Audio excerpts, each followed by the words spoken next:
Maceió recebe agora em setembro o 69º Congresso Brasileiro de Enfermagem, uma possibilidade de enfrentamento nessa profissão e também de um trabalho científico de conhecimento. Nós vamos conversar agora com Daniele Santos sobre esse evento. Daniele, foi difícil trazer esse congresso aqui para Maceió? É a segunda vez que a gente traz o congresso aqui para Maceió, né? A primeira versão foi em 2011, o 63º Congresso Brasileiro de Enfermagem, e agora em 2017, o 69º, né? Com o tema O Trabalho da Enfermagem na Construção de uma Sociedade Democrática, né? Um tema assim, bastante relevante para a conjuntura atual, né, de desmonte do sistema único de saúde, de enfrentamentos, né, na saúde e na categoria de enfermagem para consolidação e fortalecimento, né, da saúde em geral e da própria profissão. Parece uma trajetória de um bêbado, né? Às vezes você dá 3 passos à frente, 2 passos atrás e as profissões estão sendo definidas assim. Ora o ataque é no salário, ora o ataque é na aposentadoria, ora o ataque é na condição de trabalho, ora o ataque é na falta de equipamento, ora o ataque é na formação, enfim. Em que situação esse congresso se contextualiza aqui em Maceió, nessa situação? Então, aí com esse tema tão amplo, né, a gente vem trabalhar todos esses aspectos que você colocou e o reflexo para o trabalho da enfermagem. Na formação, com a precarização do ensino, né, o impacto, inclusive, nas políticas educacionais, né, e o que isso impacta na qualidade da formação do próprio enfermeiro, né, que é a maior parte, digamos assim, da força de trabalho da saúde, na própria atenção em saúde, né, com a precarização do sistema único de saúde, o desmonte das políticas sociais como um todo, né, o mais recentemente na própria Política Nacional de Atenção Básica, né, e a fragmentação mesmo desse cuidado, né, o reflexo, inclusive, na prática da enfermagem. A gente vai refletir sobre como o trabalho da enfermagem no âmbito geral, ele também sofre as consequências, né, dessa crise política, econômica, né, e na saúde em nível nacional. Deixa eu colocar um exemplo aqui, e aí você diz se eu estou falando besteira ou se as pessoas também estão comentando na cidade sobre uma besteira. Por exemplo, faltar luva no Hospital Geral do Estado. Qual é a consequência para a atividade da enfermagem e para a assistência ao paciente? Então, afeta diretamente, né? Porque é um insumo essencial para o nosso trabalho. Inclusive, a gente vai discutir no Congresso, né, a questão até das implicações do erro de enfermagem, né? O que é que está por trás desse erro? Que muitas vezes o profissional ele é culpabilizado, mas que o erro ele acontece lá atrás, inclusive na própria instituição ou gestão que não viabiliza esses insumos básicos, como uma luva de procedimento e outros que são adaptados ou improvisados no cotidiano para a gente não parar, né? Então, esses assuntos vão permear também os nossos debates, né? Inclusive destacando a importância do profissional da enfermagem também se posicionar diante desses aspectos e se organizando politicamente na sua categoria, né? Uhum. É necessário, porque me parece que essa é uma discussão de longas datas, a divisão, subdivisão, para enfraquecer, por exemplo, essa reforma trabalhista, por exemplo, enfraquece muito o movimento sindical, mas ele já está bastante combalido, porque o sapato preto, o sapato branco, o técnico, o enfermeiro, o médico, isso vai, vamos assim, atacando a organização sindical, a organização dos trabalhadores? É um reflexo, né? Inclusive, assim, a própria categoria da enfermagem, historicamente, ela tem essa fragmentação do seu fazer, né, com relação ao auxiliar o técnico e enfermeiro, e a gente é uma luta para que a gente possa se organizar politicamente, inclusive nas suas entidades e suas organizações de classe, né?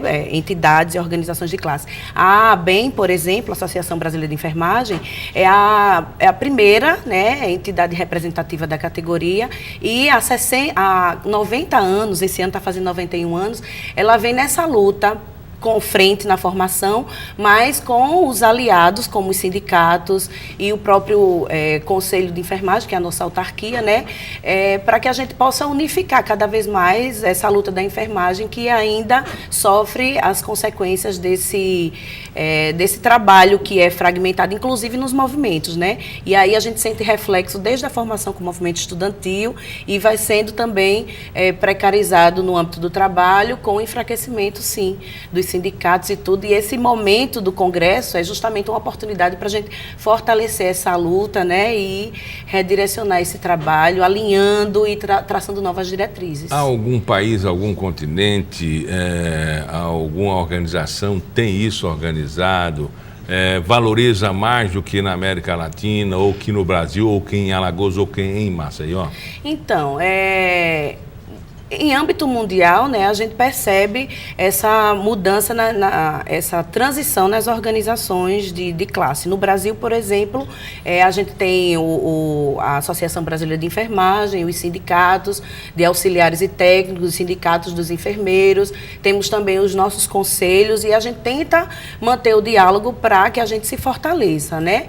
E aí o reflexo ele também acontece no âmbito do Brasil e no estado de Alagoas. A gente atualmente está com novas eleições, né, tanto para os sindicatos quanto para os conselhos, e a ABEM também tem ajudado nessa construção em nível local. Sempre que alguém busca uma especialização ou uma atividade ou até mesmo escolhe a sua profissão, ele também tem em mente um lugar onde é melhor de se trabalhar, né? Na enfermagem existe isso? Tem lugares melhores e lugares piores? Então, sempre tem, porque depende muito do investimento de cada gestor, né? Como a gente levanta a bandeira sempre do sistema público de saúde, que é o Sistema Único de Saúde, que a gente tenta sempre fortalecer, então a atenção primária em saúde, que vai ser muito discutida no Congresso, é um dos nossos maiores focos, porque a gente entende que na atenção primária 80% dos problemas de saúde podem ser resolvidos se o investimento maior da gestão for com esse foco, né? Na ampliação e fortalecimento da estratégia de saúde da família, dos núcleos de atenção em saúde da família que trabalha com a equipe multiprofissional, né, interdisciplinar. Por que vocês defendem esse conceito? Na sociedade, como é que a gente vai ver a melhora diante dessa situação que você traz? O conceito ampliado de saúde, porque hoje a gente entende saúde como múltiplos fatores, né? Não é só a ausência da doença, né? Então, porque quando a gente trabalha com o aspecto ambulatorial, de urgência emergente, a gente atende a população já doente. Então, quando a gente amplia e fortalece a atenção primária, a gente se antecipa ao problema e dá possibilidade da gente ampliar a qualidade de vida, inclusive intervindo nos aspectos sociais, culturais, econômicos, então, né? Que também faz parte da saúde, não é só a doença, não é só o biológico. E a gente gasta muito, por exemplo, na fase final do adoecimento. Do adoecimento, mas me parece que é o mercado que exige isso, não? Isso, então, existe, claro, né, essa concepção da saúde como doença, ela gira em torno de um mercado da cura, do tratamento, do fármaco, né, e potencializa justamente essa questão da lucratividade ou não diante dos problemas de saúde da comunidade. Novos equipamentos, né, para curar o câncer, novos remédios, amputação. E aí termina cirurgias. Que os programas que trabalham com a promoção da saúde e a prevenção, eles ficam negligenciados porque demandam.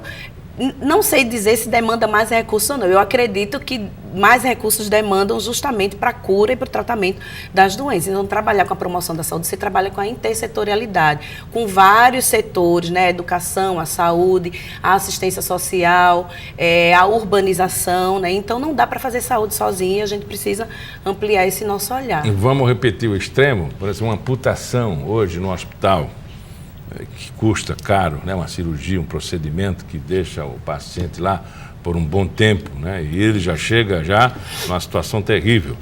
Isso só chegou a esse ponto porque não houve uma prevenção, por exemplo, pressão alta, diabetes, tabagismo, por exemplo. Isso, um controle maior desses aspectos, né, condicionantes e determinantes que a gente chama do processo de saúde-doença, que é o que envolve os aspectos sociais, econômicos e de infraestrutura mesmo, né, social, digamos assim, das comunidades para o atendimento desse usuário, né, no caso da hipertensão e diabetes, o controle, né, dessa glicemia, dessa alimentação, e que só o profissional médico, enfermeiro ou nutricionista não faz sozinho, precisa ser o trabalho coletivo mesmo.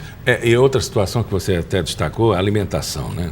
Muita gente comendo errado e é provável que o adoecimento chegue um pouco de forma antecipada. Se ele teria que adoecer aos 60, 70, ele vai adoecer. Aliás, se alguém chegar a essa idade, né, e se aposentar, porque a partir de agora está muito difícil, né? Quer dizer, o desafio é chegar à terceira idade com qualidade de vida. Com qualidade de vida, né? E no Congresso, a gente também vai ter a oportunidade de discutir, né, a qualidade de vida na melhor idade, a questão da sustentabilidade, porque quando a gente fala em sustentabilidade, a gente acredita que está falando só do ambiente do ponto de vista ecológico, mas a sustentabilidade das próprias relações, né, numa comunidade ou num país que é tão diversificado. Aí a gente vai trabalhar também a questão étnica, racial e de gênero, né, que as políticas afirmativas em saúde também estão sendo, digamos assim, negligenciadas, né? Já há algum tempo, a gente teve alguns avanços, algumas conquistas, mas precisamos continuar avançando. Então, são muitos temas que permeiam, né, tanto o Congresso quanto a própria categoria de enfermagem, e a gente pretende discutir quais as contribuições efetivas para a construção dessa sociedade. Na agenda científica, alguma figura assim, importante, pessoas convidadas, de alto conhecimento? Nós temos vários palestrantes, né, e convidados, tanto de renome local, quanto nacional e internacional, né? Então, nós teremos, assim, professores da Universidade Federal de Alagoas, das instituições de ensino, que são sempre nossas apoiadoras, né, da própria diretoria, a professora Rosa Godoy, a professora Dulce, que são figuras importantes na história e à frente da Associação Brasileira de Enfermagem, né, palestrantes internacionais que vêm do Canadá, do Chile. Então, a gente tem uma programação bem diversificada aí, com convidados de renome. Já reservando a agenda para quando? De 5 a 8 de setembro, né? A gente tem abertura na terça-feira à noite, mas a gente já tem uma agenda de pré-congresso, né? De minicursos, oficinas no dia 5, e de 6, 7 e 8 o congresso vai estar sendo desenvolvido com mesas redondas, diálogos temáticos, no Centro de Convenções Ruth Cardoso, né? Durante esses dias. Conversamos com a Daniele, ela é vice-presidente da Associação Brasileira de Enfermagem. Muito obrigado pela entrevista. Não, nada.